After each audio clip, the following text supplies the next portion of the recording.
और लाली देखन में गई मैं भी हो गई लाल। वो पूरा ब्रह्मांड ही लाल है। जितने साधक वहाँ पहुँच जाते हैं उन सभी को योगेश्वर कहा जाता है।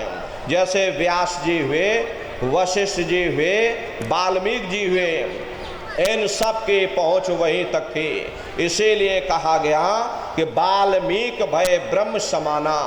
जब इनकी जीवात्मा वहाँ पहुँची और जब इन्होंने ब्रह्म का दर्शन किया तो इनका स्वरूप भी ब्रह्म के समान यानी कि ब्रह्म स्वरूप हो गया।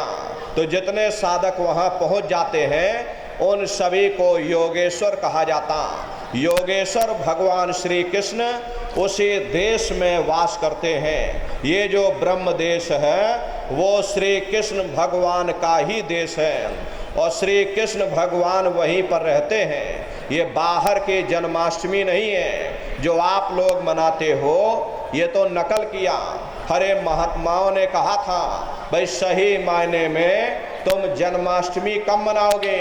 जब तुम्हारी जीवात्मा 5 तत्व जल पृथ्वी अग्नि वायु आकाश और 3 गुण रजोगुण तमोगुण सतोगुण 5 तत्व और 3 गुणों से परे होकर के ब्रह्म देश में पहुंच करके जब कृष्ण भगवान का दर्शन कर लोगे तब सही मायने में जन्म अष्टमी मनाई जाएगी।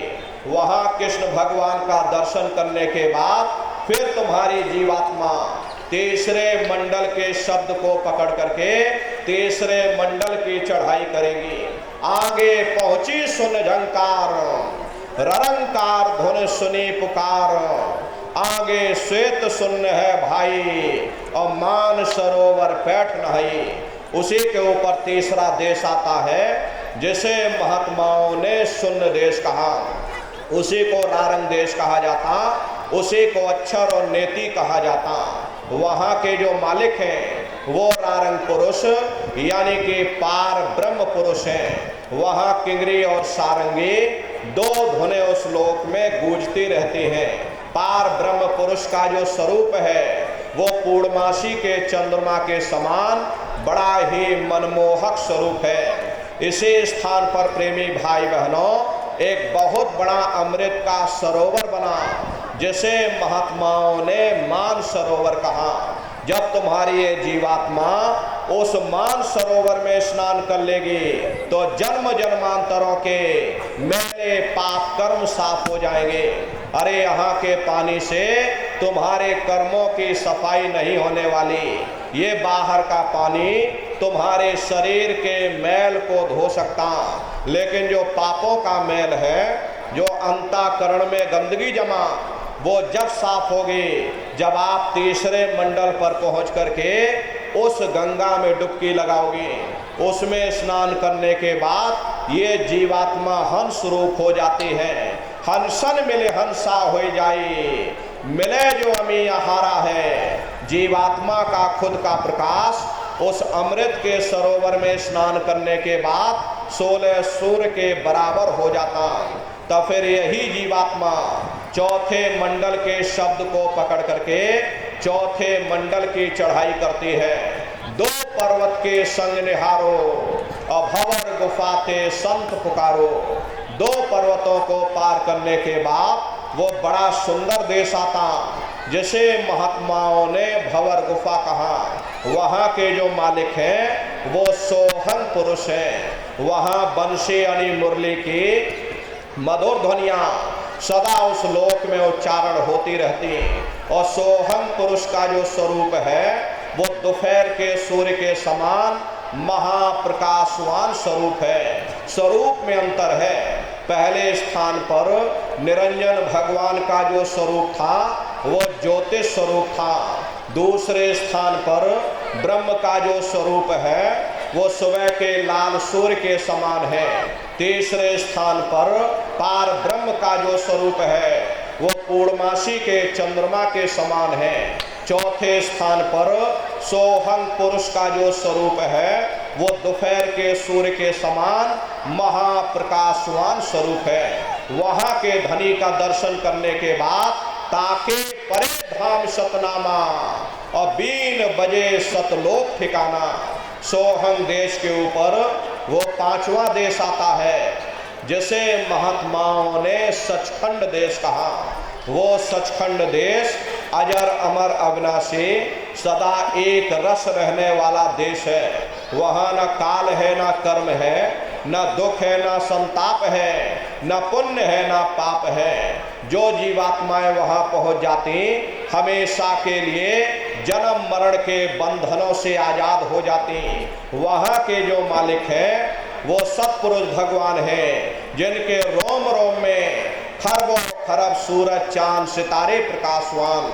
वही हमारे आपके सच्चे मालिक हैं, वही हमारे आपके सच्चे पिता हैं। हमको आपको वहीं से नीचे उतारा गया, फिर शब्द को पकड़ करके शब्द शब्द पौड़ी पर चढ़कर और पहुँचो सचखंड सतनाम। शब्द की सीढ़ी हर मंजिल पर लगा रखी। आपने भजन किया, घंटे शंख की आवाज़ को पकड़ा तो आप पहले मंडल पर पहुंच जाओगे। वहीं पर आपको दूसरे मंडल का शब्द सुनाई पड़ेगा, उसे आप पकड़ लोगे तो दूसरे मंडल पर चढ़ जाओगे। ऐसे ही शब्द दर शब्द, मंजिल दर मंजिल ये जीवात्मा अपने देश सचखंड में पहुंच जाती। तो शब्द कब पकड़ में आएगा? जब आप भजन करोगे। और भजन कैसे किया जाएगा जरा अच्छी तरह से समझ लीजिए। ये आँख और कान को बंद करिएगा, लेकिन मन को रोकिएगा। ऐसे समय पर तुम्हारा ये मन जरूर भागेगा। अभी आप सत्संग में बैठे हो, शरीर तुम्हारा यहाँ बैठा, लेकिन मन सारी दुनिया में भ्रमण कर रहा। अब किसी को पानी पीने जाना है, मन पानी पीने पहुंच गया। कोई बाल बच्चों को घर में छोड़ कर आया, ये मन बाल बच्चों में पहुंच गया। कोई दुकान दफ्तर छोड़ करके आया, मन दुकान दफ्तर में पहुंच गया। कोई खेती बाड़ी छोड़ करके आया, शरीर बेचारा यहाँ बैठा, मन खेत में जुताई कर रहा। तो ऐसे भजन से कोई लाभ नहीं होगा। जिन्होंने मार मन डाला उन्हीं को सूरमा कहना, बड़ा बैरी ये मन घट में, इसे का जीतना कठना। अगर दुनिया में कोई हमारा दुश्मन है वो केवल हमारा मन है। ये मन रूपी रावण कब मरेगा? जब 9 द्वारों पर फतेह हासिल करके तुम यहाँ 10वें द्वार पर चढ़ जाओगे, तब सही मायने में दशहरा मनाई जाएगी। ये बाहर की दशहरा नहीं है जो लकड़ी का रावण बना देते हो और फूंक फांक करके घर चले आते, कहते भाई हमने रावण मार दिया। अरे महात्माओं ने कहा था भाई सही मायने में तुम दशहरा कब मनाओगे? जब 9 द्वारों पर फतेह हासिल करके तुम यहाँ 10वें द्वार पर चढ़ जाओगे, तब सही मायने में विजयदशमी मनाई जाएगी। तब ये मन रूपी रावण तुम्हारा मरेगा। तब तुम्हारी जीवात्मा, हरे से जीवात्मा को महात्माओं ने राम भी कहा। अरे आपके धर्म पुस्तकों में लिखा है, एक राम दशरथ का बेटा, एक राम घट घट में लेटा, एक राम का शकल पसारा, एक राम है सबसे न्यारा। एक वो राम है जो अयोध्या के वासी हैं, और एक राम घट घट में लेटे, यानी हमारी आपकी जीवात्मा जो हर एक के अंदर मौजूद है। महात्माओं ने कहा भाई एक वो राम है, और एक राम का शकल पसारा, यानी पहले स्थान के मालिक वो निरंजन भगवान, जिनको दुनिया त्रिलोकीनाथ कहती है, जिनका ये पूरा पसारा पूरा संसार है। महात्माओं ने कहा भाई एक वो राम है, और एक राम है सबसे न्यारा।